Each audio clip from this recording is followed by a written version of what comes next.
मेरे पे थोड़ा भी शक लगे तो वहीं बीच रास्ते पे मेरे 2 टांग तोड़ दो और घर पे बिठा दो।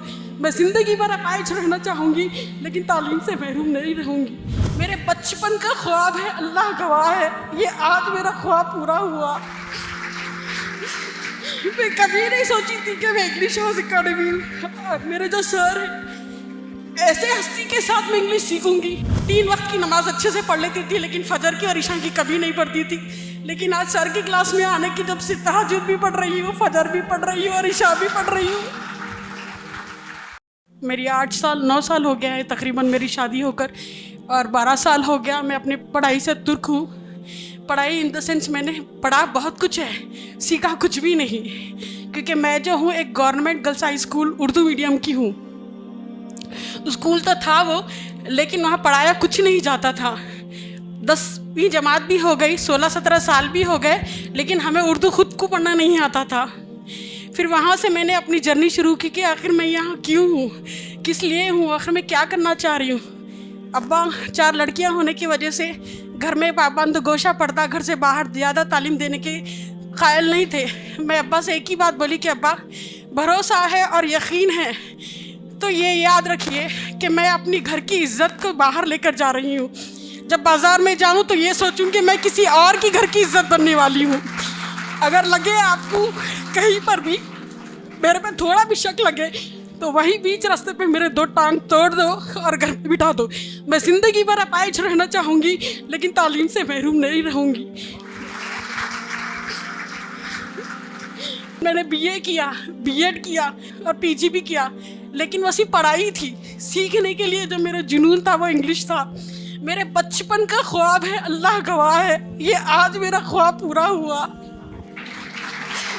मैं कभी नहीं सोची थी कि मैं इंग्लिश हाउस अकेडमी और मेरे जो सर है ऐसे हस्ती के साथ मैं इंग्लिश सीखूंगी। मैं तो छोटे छोटे बच्चों के साथ भी सीखना चाहती थी कि मुझे कोई भी इंग्लिश सिखा दे। जब वक्त निकलता तो मैंने आज तक कोई पिक्चर नहीं देखी, ना कोई सीरियल देखा, ना कोई टीवी देखी, लेकिन जब भी कुछ देखा तो कुछ सीखने के लिए देखा कि ये शायद ये कह रहे हैं कि मे आई गो, तो इसका मतलब तो मुझे नहीं मालूम, लेकिन इशारों से ये बोल रही है मे आई गो का इसका मतलब मैं जाऊँ। तो मैं उसको उर्दू में लिखती और फिर इंग्लिश में उसको समझ के दीवारों से बात करती कि मैं इसी तरह से इम्प्रूवमेंट करके फिर बाहर आके बोलती थी। चाहे हंसो क्या भी करो, मुझे बोलना है, मुझे सीखना है।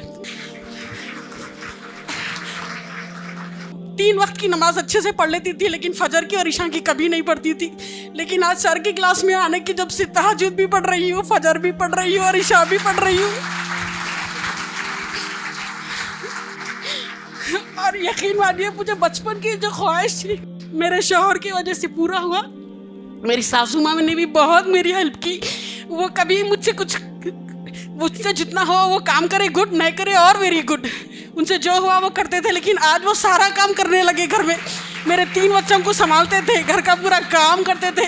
ये उम्र उनकी काम करने की नहीं थी लेकिन फिर भी उन्होंने किया। मैं बोली अल्लाह तू एक वक्त जो लाता आज लाया। मेरे शौहर ने, मेरे बच्चों ने, सबने साथ दिया मेरा। मेरी सासू माँ ने, मेरे ससुर ने, मेरे बच्चों ने। क्यों मेरे ख्वाब पूरे हुए बदला तो 1 महीने में। मैं एग्ज़ाम हलाल मार्क्स लाई। पहले मैं 50 मार्क्स लाए, 100 में से मैं 10 मार्क्स भी लाऊं ये सोची नहीं थी। मैं पहले एग्ज़ाम में 100 में से 50 मार्क्स लाई, फिर 100 में से फिर 70 मार्क्स लाई, फिर 3rd मुझसे मिस हो गया, मेरी तबीयत ख़राब हो गई। लेकिन इतने भी मार्क्स लाई मैं तो 100 नहीं 200 मार्क्स लाई मेरे हिसाब से, जिसको एक भी 0 भी नहीं मालूम। मैं इसके लिए मेरे फैमिली का सबसे तहेगुज़ार शुक्र अदा करती हूँ। और मेरे सर जो मेरा ख्वाब पूरा हुआ, जज़ाकल्लाहु खैर, आपको हर बुरी नज़र से बचाए और सेहत याब रखे। जज़ाकल्लाहु खैर sir, thank you so much. आपके दिल में जज्बात और आंख में आंसू थे। उसमें आप कह रही थी कि मेरी सास बड़ी अच्छी है, काम करे भी तो गुड, नहीं करे भी तो वेरी गुड। तो वो सब बच्चियां दिल ही दिल में क्या बोले मालूम है आपको? जो मेरे कानों में आवाज़ गूंजी, अल्लाह मुझे भी सास ऐसी ही दीजिए। जी थैंक यू सो मच।